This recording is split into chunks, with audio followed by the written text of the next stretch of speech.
If you're not using this app to meet women, you're missing out. There's a new way that high-value men are booking 10 times as many dates for a fraction of what an elite matchmaking service costs. If you're a high-value guy who hasn't figured out how to translate your career confidence and financial success to your dating life, first off, here's what not to do. You should definitely not use any common pickup or dating advice out there. Why? Well, most common dating advice is made for most people, i.e. the average guy.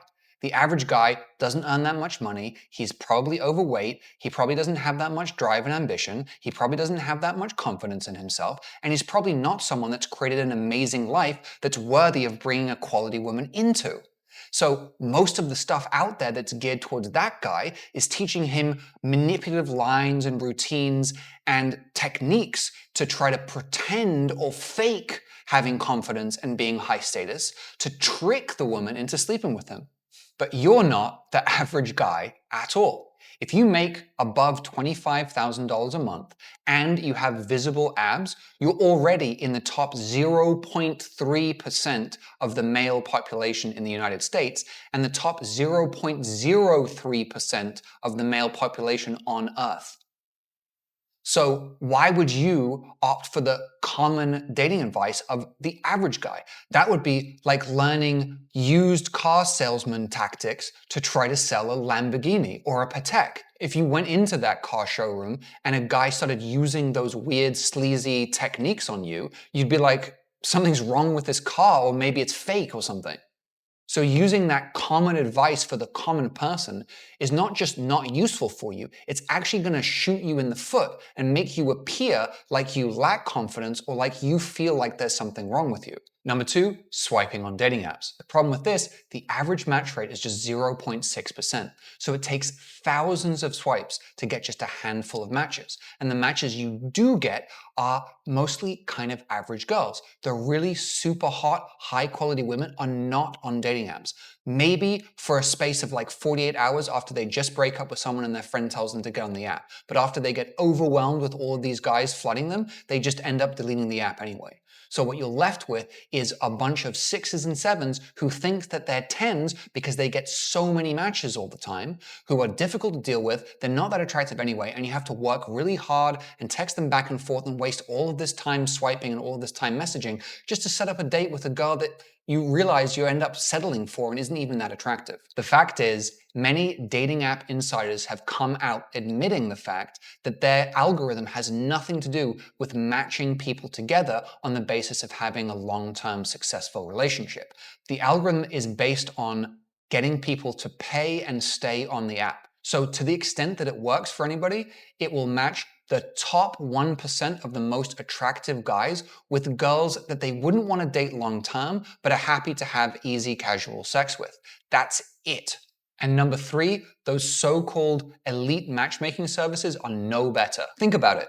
The truly high quality women don't need to be on a matchmaker's books. I had a client who came to me after using one of these services, and he said that he paid $20,000 for them to set up just one date for him every month for 6 months, so 6 total dates, and he said most of the women weren't even that attractive. They were all in their late 20s at best to mid 30s, and they were very masculine and basically retired boss babes who'd done the career too long and then realized their biological clock was ticking. Number four, you should not be relying on those sugar daddy sites. Now, back in the day, it was possible to find a small subset of women on those sites who were using it just to find a better quality guy.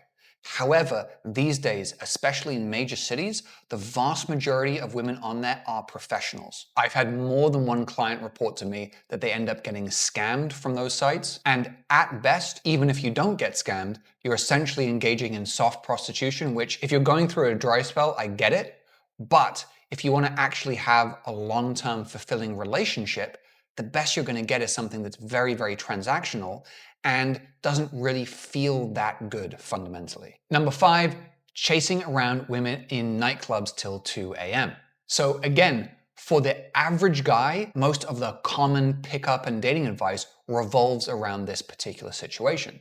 And again, most guys can go out, can get drunk, can be out till 2 a.m. because their job isn't that important, they're not making that much money, their productivity isn't that big of a deal, they're happy to lie in on a Saturday or Sunday and kind of waste time. But again, if you're a high value guy, there's a huge opportunity cost to your time, especially if that's also sacrificing your health and sacrificing your productivity by going out drinking and staying out late. Worse still, these environments are intentionally not designed to be able to facilitate deep, meaningful conversations. And think about it. Are you really going to find that girl that you want to spend the rest of your life with and have a family together with at 2 a.m. in a nightclub getting drunk? Probably not. So a lot of people these days are teaching the kind of build a whole social circle, build a high value social circle, lots of people, do events, stuff like that. And that's the real way to get the highest quality women. I think there are other ways, which I'll share with you, but that totally can work. The caveat being, if you are a naturally extroverted person to begin with. That thing can totally work if it's authentic to you and if it's congruent with your existing lifestyle. So if you enjoy throwing parties and connecting with a lot of people and networking and being the center of attention and sharing stories and being in loud, large environments surrounded by hundreds of people, then by all means do that, and it totally can work. However, myself included, and most of my clients are more naturally introverted. We prefer to have small groups of people, have one-on-one kind of deep conversations, and we don't really want to spend time planning events and having lots and lots of people. For me personally, planning an event where there's going to be hundreds of people there gives me overwhelming anxiety. I don't enjoy doing that at all, even if the event ends up being successful. It's too much stress, it's too much headache, it's too much work, and there's a lot of time and effort that goes into it. Not only that, but if you are more naturally introverted, then you are going to be spending a lot of time, which sucks a lot of energy out of you, to pretend to be extroverted, to be hypersocial, to be engaging with all those people. And that can end up, especially if you're naturally introverted, being incredibly taxing and draining on you. You're going to need days to recover from that.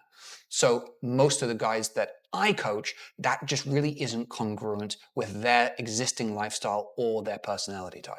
Okay, so what should you do? Well, first, you have to understand the real problem. See, most guys, even if they're crushing it in a lot of other areas in life, when they're not getting dating results, they assume there's something wrong with them. Like they don't have enough status or money or good looks or game or confidence. But in my 14 years of experience, that's actually often not really the true case. It's actually just down to two simple things. The first is environment. Most good guys, they're putting themselves in the wrong environments. Like, for example, competing against millions of other guys on dating apps for the same group of fairly average girls. And the results of that are that they end up feeling like they're not enough. A great analogy for that is the idea that if you have a block of metal, if you sold it at a scrapyard, you might get a few $100 for it. But if you took that same piece of metal and cut it up into precision watch parts, you could get millions for it if you went to a company like Rolex. It's the same material. It's the question of going to the right environment where you're valued. So going to the wrong environments leads us to the second issue, which is abundance, or for most guys, the lack thereof. Most guys simply don't have enough abundance. They're in a place of scarcity where they're just not having enough ongoing conversations on a daily basis with women that they're actually interested in. That means that when that random haphazard chance with a girl they really like comes around, they get in their head. They're nervous about blowing their shot. They put her up on a pedestal, and so they come from that place of neediness and desperation and end up blowing the chance. So to address these underlying issues, you need a specific solution that's tailored for your specific situation. See, the average guy who uses most dating advice values money more than time. So he's willing to try to save money by doing it himself, by going through online courses, by learning lots of techniques, by going out and cold approaching for 6 hours on a night out. You value your time over money because you know that time is the most valuable resource and something that you can never pay any amount of money to get back. And you're confident and you have the certainty to know you can always make plenty more money. So for you, it's all about efficiency. You need to put yourself in the right environment, an environment where there's an abundance of the right type of girl that you'd actually want to have a long-term relationship with. An environment where there's little to no competition against other guys. And you need a proven process and system to ensure it doesn't take tons of your personal time to make it work. After 14 years coaching students in dating and 15 years marketing online, I think I've found it. It's called instant abundance because it's the world's first totally hands-off, done-for-you dating system. It can generate a flood of attractive women directly into your DMs on autopilot. So if you want to know how it all works, just click the link to get all the details.